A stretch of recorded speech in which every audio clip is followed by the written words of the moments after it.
உயிரோடு தமிழோடு இணைந்திருக்கிறீர்கள். IELC தமிழ் உயிரோடு தமிழில் அன்பர்களே, அரசியல் கலை நிகழ்ச்சியில் இணைந்திருக்கிறீர்கள். தாயகத்திலிருந்து தாய உடவியலாளர் இராமதேவர் இணைகின்றார். வணக்கம் இராமதேவர். வணக்கம் தரண்ணா.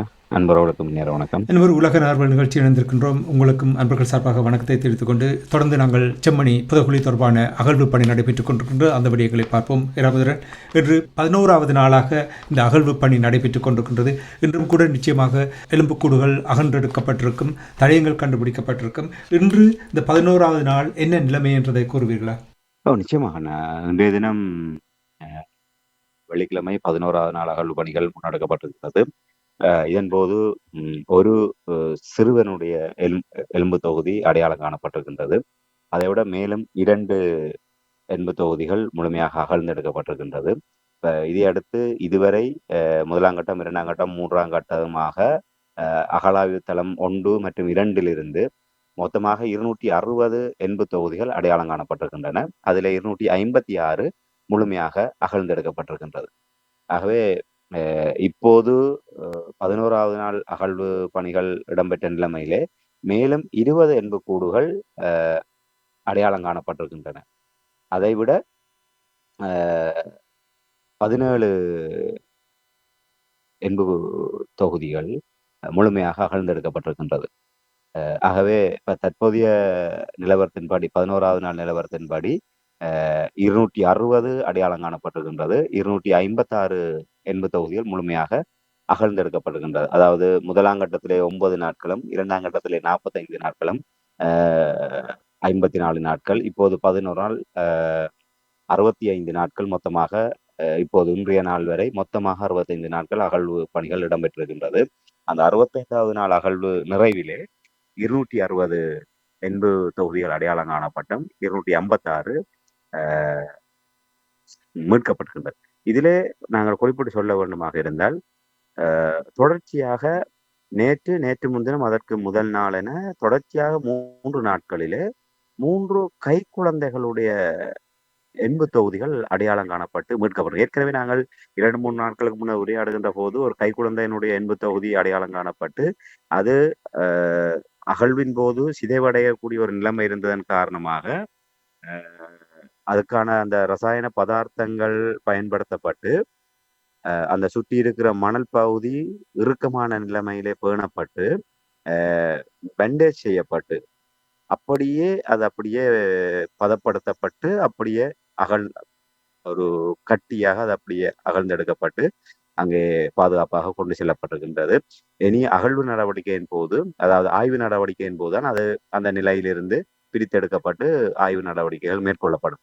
ஆகவே ஒரு 2-3 நாட்களுக்கு முன்னர் அவ்வாறு நாங்கள் முதலாவது ஒரு கைக்குழந்தையினுடைய எலும்பு தொகுதி அடையாளம் காணப்பட்டு மீட்கப்பட்ட விடயத்தை பார்த்திருந்த நேரத்திலே, அதற்கு அடுத்த நாளும் ஒரு கைக்குழந்தையினுடைய எலும்பு தொகுதி அடையாளம் காணப்பட்டுள்ளது.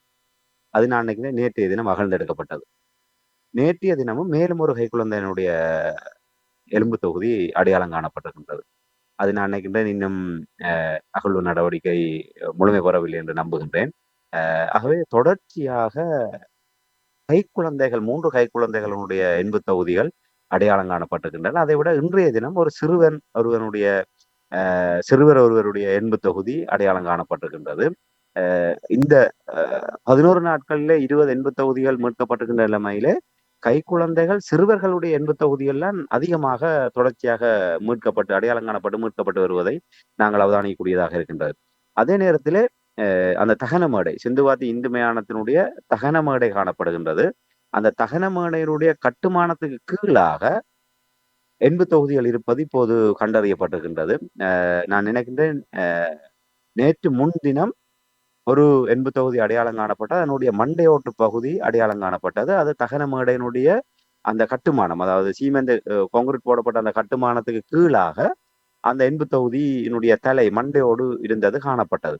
ஆகவே அது தொடர்ந்து இன்னும் அகழ்ந்தெடுக்கப்படவில்லை. அது இன்றைய தினம் அது தொடர்பாக என்னுடைய ஊடகவியலாளர் பிரபாகரன் டிலக்ஷன் அவர்களுடைய நேரடி அவதானிப்பு அந்த தகவலின் அடிப்படையிலே நாங்கள் அறியக்கூடியதாக இருக்கிற விடயம் என்னவென்று சொன்னால், அந்த தகன மேடையை முழுமையாக அகற்றித்தான் அந்த தகன மேடைக்கு கீழாக இருக்கின்ற அந்த எலும்பு தொகுதிகளை மேலதிகமாக அகழ்வு நடவடிக்கையை மேற்கொள்ள முடியும் என்றும், ஆக இதற்கு நீதிமன்றத்திடம் அனுமதி பெற்றுத்தான் அந்த தகன மேடையை அங்கிருந்து அகற்ற முடியும். ஆகவே தகனமேடை நீ அகற்றுவது தொடர்பாக நீதிமன்றத்திலே அனுமதியை பெற்றதுக்கு பிற்பாடு தகனமேடை அகற்றியதுக்கு பிற்பாடுதான் அந்த மண்டையோட்டோடு அடையாளம் காணப்பட்டிருக்கின்ற எண்பு தொகுதியும் அதோடு தொடர்ச்சியாக ஏனைய அந்த தகனமேடையினுடைய ஏனைய பகுதிகளிலும் இருக்கக்கூடிய எண்பு தொகுதிகளை அகலக்கூடிய ஒரு நிலைமை இருக்கும் என்பது சுட்டிக்காட்டப்படுறது. ஆகவே நான் நினைக்கின்றேன் நாளை சனிக்கிழமை, நாளை மறுநாள் ஞாயிற்றுக்கிழமை விடுமுறை நாள். ஆகவே வரும் வாரத்திலே நீதிமன்றத்திலே இந்த விடயம் பிரஸ்தாபிக்கப்பட்டு அதற்கான அனுமதி பெறப்பட்டதற்கு பிற்பாடு பெரும்பாலும் தகனமேடை அகற்றப்பட்டு அங்கிருந்தும் மேலதிகமான அகழ்வுகள் இடம்பெறலாம் என எதிர்பார்க்கப்படுகின்றது. ஆகவே சிந்துபாத்தி இந்து மயானத்திலே ஒரு ஒரு அங்குலமேனும் விட்டு வைக்காத அளவுக்கு தொடர்ச்சியாகவே இனப்படுகொலைக்குள்ளான எங்களுடைய தமிழ் உறவுகளுடைய என்பு குவியல்கள் தான் அங்கே நிறைந்திருக்கின்றது என்பதை நாங்கள் இந்த அகழ்வு நடவடிக்கையின் மூலமாக தொடர்ச்சியாக அவதானிக்கக்கூடியதாக இருக்கின்றது. அது மட்டுமல்ல, அந்த தகனமேடை அமைக்கப்படுவதற்கு முன்னரே அங்கே இந்த எண்பு தொகுதிகள் அங்கே புதைக்கப்பட்டிருக்கின்றது. அந்த எண்பு தொகுதிகளுக்கு மேலாகவே இந்த கட்டுமானங்கள் இடம்பெற்றிருப்பதை நாங்கள் இப்போது இந்த விடயத்தினூடாக அறியக்கூடியதாக இருக்கின்றது. ஆகவே ஏற்கனவே கூறியதை போன்று இந்த இடங்கள் பரவலாக ஒரு விரிவான ஸ்கேன் ஆய்வுக்கு உட்படுத்தப்பட்டு இல்லை செய்மதி ஊடான ஆய்வுகள் உட்படுத்தப்பட்டு அது இன்னும் மேலும் விரிவுபடுத்தப்படுகின்ற போது ஒருவேளை இந்த சுற்றுவட்டார பகுதியோட முழுமையாக ஒரு மனித புதைகுழியினுடைய ஒரு விரிவாக்கம் இருப்பதற்கான நிலைமை உறுதிப்படுத்தலாம் என்றுதான் இப்போது சந்தேகிக்கப்படுகின்றன. ஒரு குறிக்கப்பட்ட ஒரு இடத்துக்குள்ளாகவே மிக அடர்த்தியாக இவ்வளவு எண்பு தொகுதிகள் அங்கே புதைக்கப்பட்டிருக்கின்றது என்று சொன்னால் உண்மையிலே ஒரு திட்டமிட்ட வகையிலே இந்த விடயங்கள் எல்லாம் அங்கே அரங்கேற்றப்பட்டிருக்கின்றது என்பதைத்தான் மிக திட்ட தெளிவாக காட்டுகின்றது. திட்டமிட்ட வகையில் அரங்கேற்றப்பட்டிருக்கின்றன என்று நீங்கள் கூறும்பொழுது ராமதுரன், தொடர்ச்சியாக இப்போ நீங்கள் கூறினீர்கள் கடந்த 3 நாட்கள் தொடர்பான விடயங்களை கூறும்பொழுது இந்த முறை இந்த அகழ்வு பணி நடந்து கொண்டிருந்த பொழுது நீங்கள் பார்த்தீர்கள் என்றால் இந்த கைக்குழந்தைகள் சிறுவர்களுடைய 28 சிறுவர்களுடைய உடலங்கள் கண்டறிக்கப்பட்டிருக்கின்றன. இது என்ன விதமான தாக்கத்தை ஏற்படுத்துகிறது? இது என்ன செய்தியை சொல்லுகிறது செம்மணி புதைகுழியினூடாக இந்த குழந்தைகள் வெளியே வருவது? நிச்சயமாக ஒன்றை மட்டும்தான் இதிலே நாங்கள் ஆணித்தரமாக கூற முடியும். தமிழர் தாயகத்திலே நிலை கொண்டிருக்கின்ற சிங்கள இராணுவத்தினருடைய மனோநிலை எப்படிப்பட்ட ஒரு நிலைமையிலே இருக்கின்றது. அந்த கொலைவரி பிடித்த இவ்வாறான ஒரு காட்டுமிராண்டித்தனமான ஒரு இராணுவத்தினருக்கு மத்தியிலே தமிழர்கள் எப்படியான வதைகளை அனுபவித்தார்கள், எவ்வாறான அடக்குமுறை சூழலுக்குள் அவர்கள் வாழ்ந்தார்கள் என்பதை இந்த விடயங்கள் திட்ட தெளிவாக காட்டுகின்றது. ஒரு சாதாரணமாக இன்று நாங்கள் சமூக வலைத்தளங்களிலே பல்வேறு ஒரு காணொளிகளை பார்க்கின்ற போது ஒரு வீட்டிலே வளர்ப்பு பிராணியாக இருக்கக்கூடிய அந்த ஜீவராசிகள், அந்த ஜீவன்களுக்கு கூட இருக்கிற காருண்யம், அந்த வீட்டிலே இருக்கக்கூடியவர்கள் அவர்களுடைய குழந்தைகளை பாதுகாப்பதில் அவர்கள் காட்டுகின்ற அக்கறை, அந்த விடயங்கள் எல்லாம் இன்று பல விடயங்கள் இன்று சமூக வலைத்தளங்களிலே காணொலியாக வெளிவந்து உண்மையிலே ஒரு ஆச்சரியப்படக்கூடிய ஒரு நிலைமையிலே இருக்கின்றது. ஆனால் ஒரு இராணுவத்தினர் என்று சொன்னால் ஒரு பாதுகாப்பு படையினர் என்று எங்களுக்கு மட்டும் ஒரு இராணுவம் இருந்தால் அந்த இராணுவ ஒழுக்கமாக இருந்தது என்பது இந்த உலகத்துக்கு தெரியும். ஆனால் இந்த நாட்டையும் நாட்டு மக்களையும் பாதுகாக்கின்றோம் என்ற பெயரிலே இந்த மண்ணிலே இருந்த இந்த இராணுவத்தினர் ஒரு கை குழந்தைகளை எல்லாம் படுகொலை செய்து இந்த புதைகுழிக்கு இரையாக்குகின்றார்கள் என்று சொன்னால் அவர்கள் எப்படிப்பட்ட ஒரு மனநிலையில இந்த விடயங்களை எல்லாம் செய்திருப்ப ஒரு சாதாரண மனநிலையில இதை செய்திருக்க முடியாது. இயல்பான மனநிலையில ஒரு சிறு கை குழந்தைகளை, ஒரு ஒரு இளைஞர்களை, யுவதிகளை, ஒரு வயது வந்தவர்களை அவர்கள் அவ்வாறான ஒரு நிலைக்கு இட்டுச் செல்வதற்கு பல காரணங்கள் இருக்கலாம். அவர்கள் எப்படியேனும் இவர்களை அவ்வாறான நிலைமைக்கு தள்ள வேண்டும் என்று அவர்கள் முடிவெடுப்பது வேறு. அவ்வாறான சூழ்நிலையிலே ஒரு இளைஞர்களாக இருந்தால் ஒரு கட்டத்திலே அவர்களும் அந்த உணர்வு மேலீட்டினால் அவர்களோடு சரிக்கு சரி தர்க்கம் பண்ணுவதோ இல்லை அவர்களோடு வாதம் பண்ணக்கூடிய ஒரு நிலைமைகளிலே ஒரு உணர்ச்சி ஒரு கோபத்தினுடைய உச்சத்திலே செய்வது என்பது அது ஒரு வகையான விதம். சாதாரணமாக மனிதர்களுக்கிடையே அவ்வாறான நிலைமையில ஒரு கட்டுமீறிய உணர்வு நிலைமையில அவ்வாறு விடயங்களை செய்வது. ஆனா இலங்கை இராணுவத்தினர் அந்த இளைஞர்கள், யுவதிகள், ஒட்டுமொத்தமானவர்களை குறிவைப்பது என்பது ஒரு விடுதலை போராட்டத்திலிருந்து தமிழ் மக்களை அந்நியப்படுத்துவதற்கான ஒரு முயற்சியாக அவர்கள் இந்த விடயங்கள் எல்லாம் செய்து வந்தார்கள். ஒரு கை குழந்தையை ஒரு பார்க்கின்ற போதே உண்மையிலே நாங்கள் ஒரு வீதியால் இல்ல பொது இடங்களுக்கு செல்கின்ற போது ஒரு ஏனையவர்களுடைய ஒரு ஒரு ஒரு கை குழந்தையை இல்ல ஒரு மிக ஒரு ஒரு சிறிய குழந்தையை நாங்கள் பார்க்கின்ற போது அந்த பிள்ளையினுடைய உடல் நிச்சயமாக பெரும்பாலான குழந்தைகள் ஒரு ஒரு புன்னகை ஒரு மலரக்கூடிய ஒரு நிலைமை இருக்கு. யாரை பார்த்தாலும் ஒரு புன்முறுவல் பூக்கக்கூடிய நிலைமை, தன்னை தூக்குமாறு சைகை செய்யக்கூடியவாறு அந்த சிறு குழந்தைகளுடைய உடல் மொழி அவ்வாறு தான் இருக்கும். அது எவ்வளவு பெரிய ஒரு கல் நெஞ்சக்காரனாக இருந்தாலும் அந்த குழந்தையின் முன்னாலே அடிபணிந்து போகக்கூடிய ஒரு நிலைமை, பணிந்து போகக்கூடிய ஒரு நிலைமை இருக்கும். அவர்கள் அந்த குழந்தைகளாக மாறி அந்த குழந்தைகளோடு விளையாடக்கூடிய ஒரு சூழ்நிலை உருவாகும். ஒரு சில நிமிடங்கள் அந்த குழந்தையோடு நாங்கள் நேரத்தை செலவழிக்கின்ற போது. ஆனால் அப்படிப்பட்ட ஒரு நிலைமை கடந்து அந்த குழந்தைகளையே கொடூரமாக கொலை செய்து ஒரு புதைகுழிக்கு இரையாக்கக்கூடிய ஒரு மிருகத்தனமான நிலையிலே காணப்பட்ட அந்த இராணுவத்தினருக்கு மத்தியில் தான் தமிழர்கள் வாழ்ந்தார்கள், வாழ்ந்து கொண்டிருக்கின்றார்கள் என்பதைத்தான் இந்த சம்பவங்கள் எங்களுக்கு திட்ட தெளிவாக எடுத்து கூறுகின்றது. அகழ்வு பணியின் பொழுது தொடர்ச்சியாக அங்கிருந்து உடலங்கள் அடையாளம் காணப்படுகின்ற இந்த நேரத்தில் நீங்கள் எவ்வாறு அவர்களுடைய மனோநிலை இருந்த என்ற விடயங்களை எல்லாம் கூறும் பொழுது, கடந்த தடவையும் இந்த அகழ்வு பணி நடந்த பொழுது அகழ்வு பணியை தற்காலிகமாக நிறுத்த வேண்டிய ஒரு நிலைமை ஏற்பட்டிருந்தது கடந்த தடவை போன ஆண்டு. இப்பொழுதும் கூட இன்று 11வது நாள் என்று அகழ்வு பணி முடிந்திருக்கின்ற நேரத்தில் சில வேளைகளில் இந்த செம்மணி அகழ்வு பணியை தற்காலிகமாக நிறுத்தப்படலாம் என்று கூட ஐயம் வெளியிடப்பட்டிருக்கின்றது. என்ன காரணத்துக்காக? நிச்சயமாக இன்றைய தினம் மழை யாழ்ப்பாணத்திலே பல இடங்களிலே பரவலாக மழை பெய்திருக்கின்றது. அதிகப்படியான வெப்பம், அந்த எல்நிலோ என்று சொல்லக்கூடிய அந்த பருவநிலை மாற்றம் காரணமாக வளிமண்டலத்தில் ஏற்பட்ட ஒரு குழப்பம் காரணமாக இப்போது அதிகமான கோடை வெப்பம் நிலவுகின்ற நேரத்திலே ஆங்காங்கே பரவலாக மழை பெய்து வருகின்றது.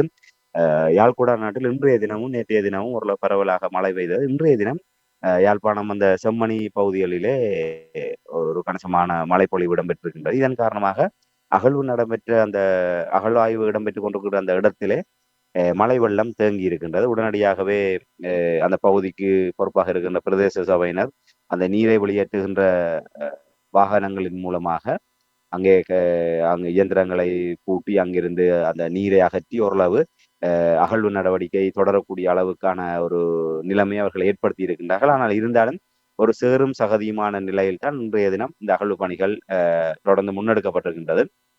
இருந்த போதும் மழை பெய்து கொண்டிருக்கின்ற நேரத்திலே அகழ்வு பணிகள் பாதிப்படைந்து இருந்தது.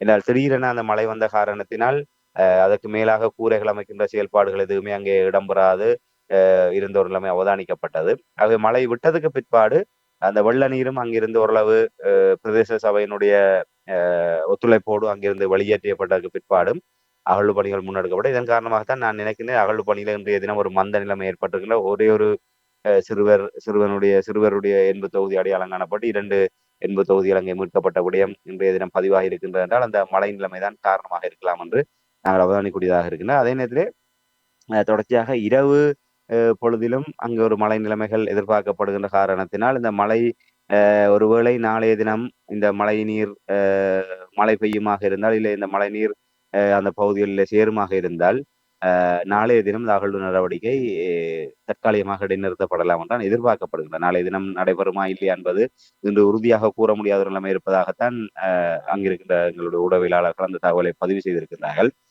ஏற்கனவே உங்களுக்கு தெரியும் அந்த செம்மணி அந்த பகுதி சிந்துவாதி இந்து மயானம் அந்த அரியாலை உள்ளிட்ட பகுதிகளிலே ஏனைய இடங்களில் இருக்கக்கூடிய வெள்ள நீர் என்பது வழிந்தோடி வந்து அங்கே ஒரு தேங்கி நிற்கக்கூடிய ஒரு பகுதியாகத்தான் அந்த இடம் காணப்படுகின்றது. அந்த நீரேந்து பகுதியாகத்தான் அந்த பகுதி காணப்படுகின்றது.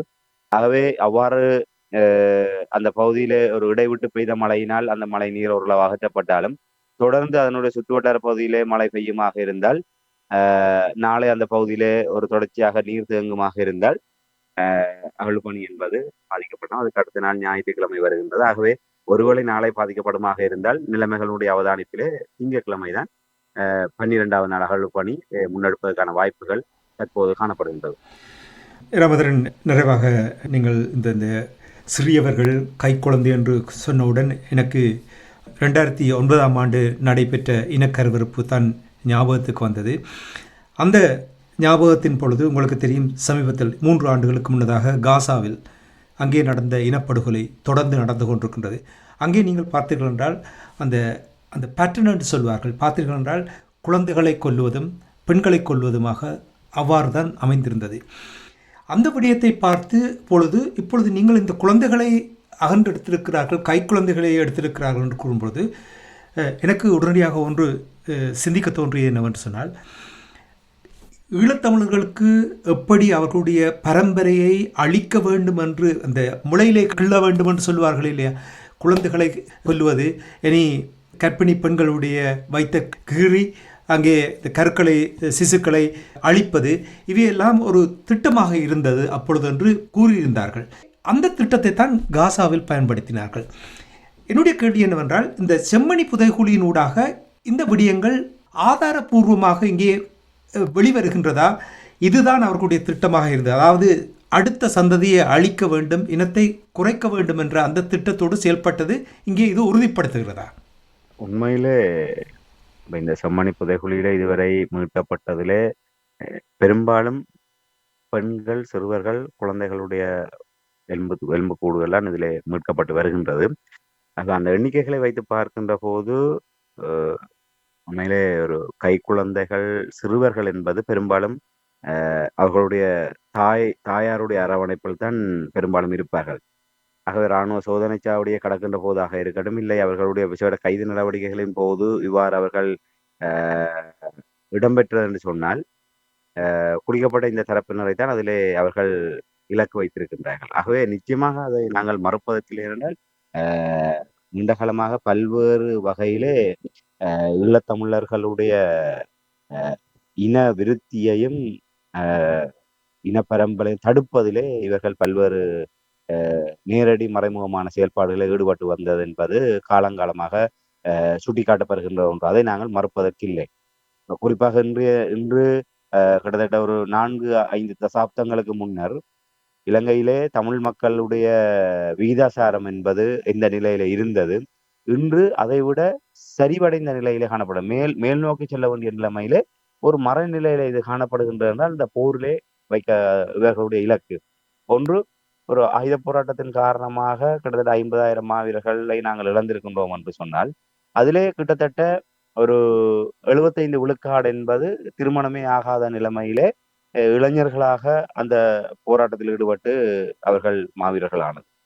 ஒரு 50,000 பேரிலே நாங்கள் ஒரு 40,000 பேரை நாங்கள் பார்த்தோமாக இருந்தால், அந்த 40,000 பேர் என்பது ஒரு 50 ஆண்டுகளிலே அவர்கள் ஒரு திருமணமாகி அவர்கள் ஒரு அடுத்தடுத்த தலைமுறையில ஒருவேளை இப்போது அவர்கள் பேரப்பிள்ளைகளை காணக்கூடிய ஒரு நிலைமை இருந்திருக்குமானால் ஒரு 3வது தலைமுறை உருவாகி இருக்கும். அவர் ஒரு 3வது தலைமுறை என்று சொன்னால் எங்களுடைய இன விகிதாசாரம் என்பது எங்கோ சென்றது. அதே நேரத்தில் அந்த போரிலே நீங்கள் குறிப்பிட்டதை போன்று அந்த முள்ளிவாய்க்கால் இறுதி யுத்த கால பகுதிகளிலே அவ்வளவு தூரம் பெண்கள், குழந்தைகள், சிறுவர்கள் இதைவிட மிக மோசமாக கருவறுக்கப்பட்டிருந்தார்கள். இப்போது மீண்டும் ஒரு 3 தசாப்தம் பின்னோக்கி செம்மணியை பார்க்கின்ற போது நாங்கள் முள்ளிவாய்க்கால்லாம் எங்களுக்கு மிகப்பெரிய ஒரு முன்னுதாரணமாக இருந்தது. இந்த செம்மணியில இந்த விடயங்கள் வெளிவருகின்ற போது இவர்கள் ஆரம்ப நாட்களிலிருந்தே இந்த விடயங்களைத்தான் திட்டமிட்டு செய்திருக்கின்றார்களோ என்பதை இப்போது நீங்கள் சொல்கின்ற அந்த அடிப்படையில நாங்கள் பார்க்கின்ற போது அதை நாங்கள் தான் சிந்திக்க தோன்றுகின்றது. அதாவது ஒன்று இனவிதாசத்தோடு சம்பந்தப்பட்டது, மற்றது உளவியல் ரீதியான ஒரு அச்சத்தை ஏற்படுத்தக்கூடிய, தாக்கத்தை ஏற்படுத்தக்கூடிய விடயத்தோடு தொடர்பட்டது.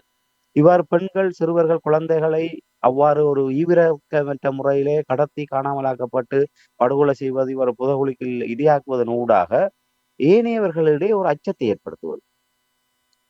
இன்று ஒரு இளைஞர்களை அவ்வாறு செய்கின்ற போது நிச்சயமாக அது இன்னொரு இளையவர்களிடையே அது இன்னொரு உத்வேகத்தை கொடுக்கக்கூடிய ஒரு நிலைமை இருக்கும்.